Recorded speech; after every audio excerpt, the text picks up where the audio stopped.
It took months in order to get this out. We were expecting it almost a month ago. They fought it tooth and nail in court. Finally came out yesterday.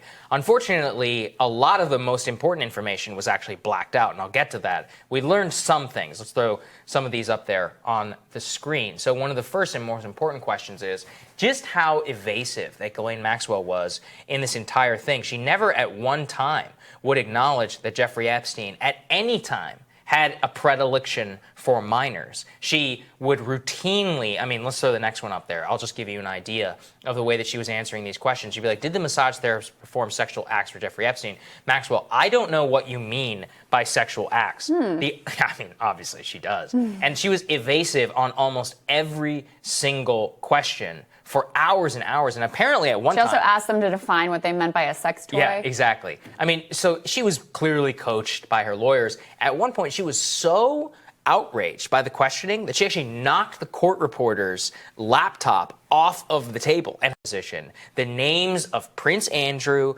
the Clinton family, Leslie Wexner, and all of these other very powerful billionaires, former presidents, princes, are blacked out. You can infer who they are, just given the questioning. Some of them, yeah. Some of them. But, I mean, some of them you don't know. They'll be like, you know, Mr. Epstein's associate. I'm like, who is that? And yet, 4 underage victims' names were mistakenly not redacted in this. So, realize this. We're talking here about 4 underage girls at the time victimized by Jeffrey Epstein, whose names were released to the public and now might be harassed by Ghislaine Maxwell's lawyers and private investigators, which they have done repeatedly. Enter keywords. Surely this is going to be all over the place. Tim Pool's going to be talking about this. Blaze TV, Corrado Shapiro, absolutely Fox News is going to be talking about it. MSNBC, CNN. Let's look up Epstein and also this woman's name, which is unique, so this should be a good keyword to search for. Epstein, Ghislaine. Searching. No results. Sky News Australia has something. Dr. Turley has something. Nobody cares. Complete. I found 2 hits. Opening pages now. All pages opened. Okay, so he covered it a week ago. He doesn't have the latest. That's Dr. Steve Turley. Okay, so this channel has it. Sky News Australia has an update as well. So I'm going to take some super beats. I've heard about this stuff before. Millionaire Jeffrey Epstein. This week we learnt more about the actions of his alleged accomplice. US authorities unsealed Ghislaine Maxwell's deposition from 2016. The documents come from a now settled civil defamation suit against Maxwell by Virginia Giuffre, who accused Maxwell of aiding Epstein in grooming and trafficking her for sex with him and other wealthy, powerful men. To unpack the new information and discuss the Epstein saga, I spoke with Brace Belden, a journalist and co-host of the popular podcast TrueAnon. Brace Belden, thanks for joining Sky News Your World. Now, the deposition documents show Ghislaine Maxwell refused to answer quite a few questions. There were many "I don't recall" responses. And at one point, she had a physical outburst that knocked the court reporter's computer off the conference room table. Now, it all sounds intriguing, but what did we actually learn about Miss Maxwell's involvement in the Epstein saga? Well, we didn't actually learn a ton new. We mostly actually just saw what things look like from her perspective, or rather what her take on everything is. I mean, like you said, she essentially just repeated words back to the prosecutor, or to the opposing attorney, and pretended to not know what like pretty basic words like female meant. One thing that we did see was the repeated mention of a few names that we already knew were involved, and we saw a couple sort of unusual questions. But other than that, we didn't necessarily learn anything more from Maxwell. It sort of just gives us a better picture of the broad whole. Like you know, she wasn't going to give us any new startling revelation. The Prince Andrew thing, as I'm sure everyone knows, they have not done a great job of convincing the public that that's not true. But the fact of the matter, in this deposition, the case of the puppet is brought up. And now the puppet, for those who don't know, Ghislaine Maxwell actually gifted Prince Andrew a copy of a puppet from the television show Spitting Image. If you Google Prince Andrew's spitting image, you'll see the puppet. It is horrible. And he actually used that in, unfortunately, things that he did. And so this is corroborated by two different women that were, at the time, young girls. And essentially by Prince Andrew himself in his insane BBC interview. It'll be interesting to see if there's any more fallout from that, although I kind of doubt it. And Brace, Ghislaine Maxwell has a very interesting past, doesn't she? She's a prominent philanthropist. She's the daughter of notorious UK media mogul Robert Maxwell. And in the deposition, she was asked if she was Jeffrey Epstein's girlfriend. She responded by saying, quote, "That's a tricky question." How would you describe her relationship with Jeffrey Epstein? Well, actually, she's not wrong about that. That is a tricky question.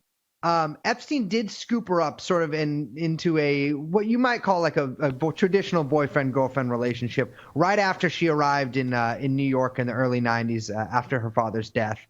After that, it became more of like I don't want to call them swingers, but they were something rather than the actual boyfriend-girlfriend kind of traditional thing you'd recognize.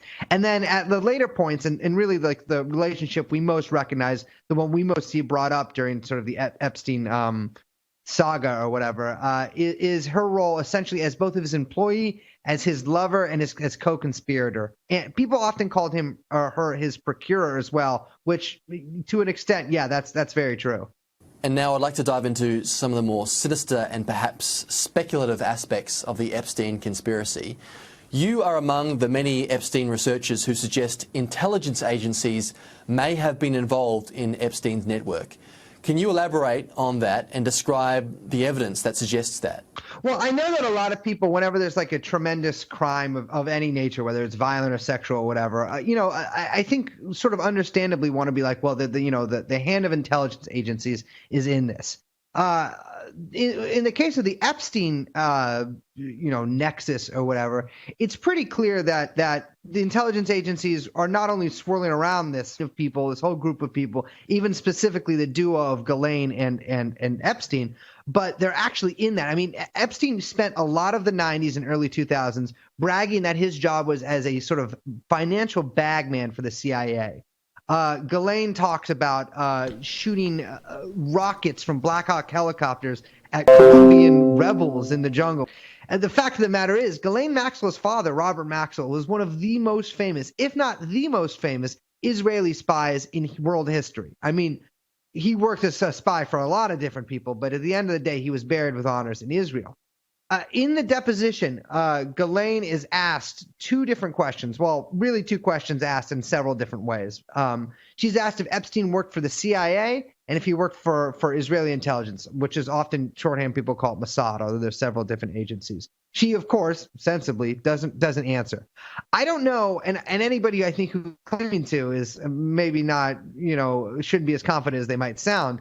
I don't know if Epstein got a paycheck each month from Langley or from Tel Aviv, but I do know that what Epstein engaged in, which is getting powerful people to engage in sex acts with, let's say, subjects that they might be embarrassing if it got out, inside of houses and on islands, inside of airplanes that are totally wired up with cameras, which we do know that's not a conspiracy theory or anything. Epstein was crazy about security systems. That is generally known as a honeypot, which is one of the oldest sort of intelligence tricks in the books. And I'll be honest with you, if the CIA wasn't using Epstein, then, I mean, they don't really know what they're doing. It really is a fascinating and disturbing saga. As someone who has been tracking it so closely for so long, what do you find particularly striking about it all? I think just the breadth of it, and like, if you go through his black book, and not every name, some people in the black book were just names he collected, but a lot of people weren't. If you go through this, and if you go through old pictures, of who Ghislaine is hanging out with, not just like taking pictures at the parties, but like who's at the parties at her house, you really see just such a The soap has done on my skin. It's an illuminating cross section of the bourgeoisie, of the international bourgeoisie, and really, these people essentially had unfettered access to whatever they wanted. Totally, access to basically any person, any place, anything they